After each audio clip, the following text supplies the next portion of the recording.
La 79e session de l'Assemblée générale des Nations unies a été ouverte ce mardi 24 septembre ici à New York.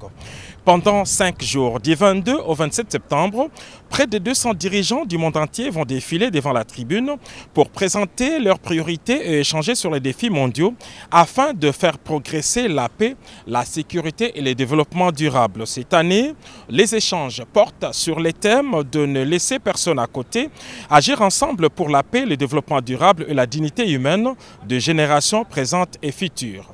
La question des inégalités dans le monde et de la réforme du Conseil de sécurité sera au centre du débat général ouvert ce mardi.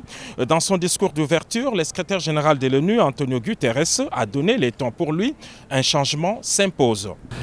Les inégalités mondiales se reflètent et se renforcent jusque dans nos propres organisations internationales. Le Conseil de sécurité des Nations unies a été conçu par les vainqueurs de la Seconde Guerre mondiale. À l'époque, la majeure partie du continent africain était encore sous domination coloniale.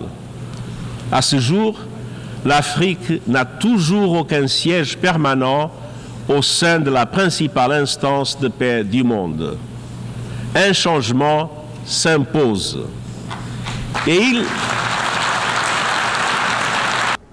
À l'occasion de ce rendez-vous international majeur, le président de la République, Félix-Antoine Tshisekedi Tshilombo, prendra la parole devant cette tribune ce mercredi 25 septembre autour des 14 heures locales, soit 19 heures heure de Kinshasa.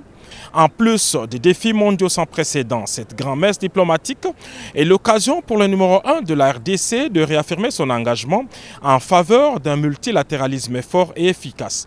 On croit savoir que les priorités de la RDC pour cette Assemblée générale sont, entre autres, le respect de l'intégrité territoriale de la RDC face à l'agression du Rwanda.